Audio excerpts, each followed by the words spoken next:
تو اس کا نتیجہ یہی نکلا کہ کھایا پیا کچھ نہیں، گلاس توڑا 12 آنے۔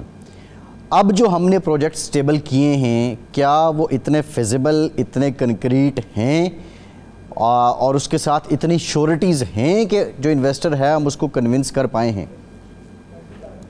دیکھیں اس کی ڈیسیجن جو ہے اور جو اس کا فیصلہ ہے وہ تو سعودی اس انویسٹر نے کرنا ہے جس کو آپ نے 28 سے 33 ارب ڈالر کے پروجیکٹس پچ کیے ہیں کہ کیا ان کی کوالٹی ایسی ہے، کیا ان کی ایشورنسز ایسی ہیں، کیا وہ اس ریٹرن سے کمفرٹیبل ہیں، کیا وہ لانگ ٹرم پاکستان کو ایسا سمجھتے ہیں۔ ابھی آپ نے 600 میگا واٹ کے 2 سولر کے لیے بڈز مانگی تھی، فیصل بڑی دکھ سے مجھے کہنا پڑتا ہے ایک بھی بڈ نہیں آئی پاکستان میں۔ تو آپ کا انرجی سیکٹر اتنا ڈسٹربڈ ہے، کسی دن انرجی سیکٹر پہ ڈسکشن کر لیں گے، وہ بیک بون ہے کسی بھی اکانومی کا۔ بٹ آئی ریئلی ہوپ کہ کوئی ایف ڈی آئی آنا شروع اس لیے ہو جائے کہ ایک بریک تھرو پاکستان کو چاہیے اس وقت، سو دیٹ میں آپ سے کہہ سکوں کہ we've had our first breakthrough. Now let's hope کہ یہ ایک اس کا ڈومینو افیکٹ ہوگا اور باقی لوگ بھی پاکستان کو ایز این انویسٹمنٹ ڈیسٹینیشن دیکھیں گے۔ ڈاکٹر صاحب آپ کے ساتھ بہت بڑا تعلق آئی ایم ایف سے ہے، ایک اچھے بجٹ سے ہے، ایکسپینڈیچر ریفارم سے ہے، ٹیکسیشن ریفارم سے ہے، انویسٹمنٹ سیکٹر کے ریفارم سے ہے، ملک کو ڈی ریگولیٹ کرنے سے ہے۔ ڈاکٹر صاحب آپ نے انرجی کا ذکر کر دیا، ویسے تو ہم نے پروگرامز میں بڑی رہنمائی لی آپ سے، لیکن میرا سوال یہ ہے ہم بلیم کرتے رہیں ڈسکوز کو، ہم اس بات پہ کہ لائن لاسز ہے، ریکوری نہیں ہے، بہت زیادہ پیسہ چلا جاتا ہے، لیکن یہ جو کچھ الٹرا ریکور انہوں نے کیا ہے 1 ارب یونٹ اوور بلنگ کر کے، یہ کیا تھا؟ یہ کس بات کا اس کو کیا سمجھیں ہم؟ اس کا تو مطلب یہی ہے کہ یہ سارے کنسیپٹس غلط ہیں، اینڈ یوزر جو ہے وہی سفر کرتا ہے۔ یہ ڈسکشن جو کہ اب اتنے سال پہ چلی گئی ہے، یہ وہ چیزیں ہیں کہ آپ اور میں اگر اچھے کسٹمر ہیں تو ہم سے وہ ایکسٹرا بلنگ کر کے لے لیں، اور جہاں پہ ریکوری نہیں ہو رہی ہے وہ ہم پہ ڈال کر ایک ریکوری کو بہتر دکھا دیں۔ This is the problem with the discos of Pakistan, with the Sui companies of Pakistan, they are all state run monopolies, اور ان کے بورڈ جو ہیں وہ بھی اسٹیٹ رن ہیں۔ with the FBR even if you are filer then you are in danger zone always، اور اگر آپ نہیں ہیں تو جو مرضی کریں۔ FBR کے ساتھ بھی تو یہی ہے معاملہ unfortunately۔ دیکھیں تو ایف پی آر پہ بھی پھر ہم ایک ڈسکشن لمبی اس پہ کر لیں گے۔ ایف پی آر کی بھی تنظیم نو جو ہے وہ آپ کو تو بڑی بیسک سے کرنی پڑے گی۔ پہلے آپ کو یہ آئیڈینٹیفائی کرنا پڑے گا کہ اگلی 3 سال کی ٹیم کون سی ہے ایف پی آر میں۔ اگین میں بڑی آسانی سے کہتا ہوں کہ جو سی سویٹ جس کو ہم کہتے ہیں، C F O, C E O, C T O, C F the future officer, یہ سارے جو ہیں آپ جب تک آئیڈینٹیفائی کسی آرگنائزیشن میں، F P R is an organisation, I know all the good folks there, ان میں سے آپ جو مرضی چوز کریں، کمپیٹیٹو بیہیویئر پہ چوز کریں، they have to then run F P R, اور ہم ان کو ایک ٹارگٹ سیٹ کر کے دیں، tax to G D P, indirect taxation کو نکال کے ڈائریکٹ ٹیکسیشن پہ آنا، کسٹم سے کیا کلیکشن ہوگی، ود ہولڈنگ کو اڑا کر کیسے ٹیکسیشن کے نظام کو سادہ بنانا، سو آن اینڈ سو فورتھ، جو ڈومین ہے اس میں کیسے انٹریکٹ کرنا۔ اب یہ ہیں سارے کلیدی کام جو ہم نے کرنے ہیں۔ اس وقت گورنمنٹ کی ایک ول اس لیے ہے Faisal, to be very honest, we don't have a choice. اگر یہ نہیں کریں گے تو اتنی مشکل میں آ جائیں گے کہ پاکستان کی اکانومی کو سہارا دینا مشکل ہو جائے گا، اور کوئی ایک ٹکا باہر سے دینے کو آپ کو تیار نہیں ہوگا۔ ابھی ایک ڈیولپمنٹ ہوئی، وزیر خزانہ صاحب نے بڑا کلیئر جو کنفیوژن تھی اس کو دور کیا اور کہا یہ کرنا ہوگا اور یہ نہیں کرنا ہے۔ سعودی عرب میں وزیر اعظم پاکستان بھی ہیں، وزیر خارجہ بھی ہیں۔ آج کابینہ ڈویژن نے اسحاق ڈار صاحب کو نائب وزیر اعظم مقرر کرنے کا نوٹیفیکیشن جاری کر دیا ہے، کیونکہ جب پاکستان کی معیشت کی بات آتی ہے تو ڈار صاحب کا نام لازمی آتا ہے۔ آپ کیا سمجھتے ہیں کہ نائب وزیر اعظم بنانے کی ضرورت کیوں پیش آئی؟ اور اگر ہم اکنامک سٹیبلٹی یا گروتھ کی بات کرتے ہیں اس حوالے سے بطور وزیر خارجہ ڈار صاحب کی وہ انپٹ نہیں ہو سکتی تھی جو وہ بطور نائب وزیر اعظم دے سکتے ہیں؟ دیکھیے میں نے ڈار صاحب کے ساتھ کام کیا ہے، میں نے پی ایم ایل این کے ساتھ کام کیا، I work with P P P, I work with P T I, میں سب کو ایڈوائس اب بھی کرتا ہوں، اور this is something I have always said کہ as a professional one should be talking to everyone. میں نے وہ نوٹیفیکیشن بھی دیکھا ہے جس کا آپ ذکر کر رہے ہیں، میری نظر سے ابھی گزرا ہے تھوڑی دیر پہلے۔ دیکھیے بات یہ ہے کہ یہ ڈیسیجن اگین میں کہتا ہوں پولیٹیکل پارٹیز کو کھل کر کھیلنے کا موقع دیں، ان کو ہاکی کی ٹرمینالوجی میں ڈربل کرنے کا موقع دیں, ان کو کہیں کہ گول کر کے آؤ. How you get to that goal, they can dribble, وہ اسٹریٹ ہٹ کر کے لینا چاہتے ہیں تو اسٹریٹ ہٹ کر کے لے لیں, وہ بال کو سکوپ کر کے لے کر جانا چاہتے ہیں تو اس سے لے لیں, وہ سینٹر فارورڈ کس کو کھلانا چاہتے ہیں, رائٹ ان کس کو کھلانا چاہتے ہیں, ہاف لائن میں کس کو کھلانا چاہتے ہیں, وہ کھلائیں اس کو. ڈار صاحب ایک پرانے ممبر ہیں, وہ ان کو سمجھتے ہیں کہ کوآرڈینیشن بہتر ہو جائے گی اس چیز سے, تو وہ ان کو کھلائیں.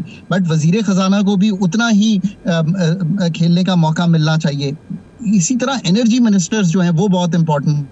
3 آپ کے پاس انرجی منسٹرز ہیں, آپ نے انرجی کو بھی سیپریٹ رکھا ہوا. So all these people will make a difference. فیصل مسائل اتنے گہرے ہیں, فیصل مسائل اتنے براڈنڈ ہیں, اور ان سب کا حل جو ہے انٹرمنگلڈ ہے. مسئلہ یہ ہے اس وقت فورن کے بغیر پیسے نہیں آئیں گے. فورن ڈپلومیسی ویری امپورٹنٹ. فائنینس نے سارا گھر ٹھیک کرنا ہے جس کی ہم نے ساری گفتگو کی ہے. انرجی نے سارا گھر ٹھیک کرنا ہے انرجی کا جس کی ہم نے ساری گفتگو کی ہے. SIFC نے ان سب کو کوآرڈینیٹ کرنا ہے, باہر ایک FDI کو ٹیکل کرنا ہے. آئی تھنک یہ ہے ایکولیبریم جو اس وقت چلے گا. تو لیٹس ہوپ کہ ایکولیبریم چلے. ہم تو جی بالکل ٹھیک, تو چاہتے ہیں کہ وہ چلے. اور بالکل ٹھیک. ڈاکٹر صاحب پروگرام کا ٹائم ختم ہو گیا ہے. بہت شکریہ ڈاکٹر خاقان نجیب صاحب. آج کے پروگرام سے اتنا ہی. فیصل عباسی کو اجازت دیجیے.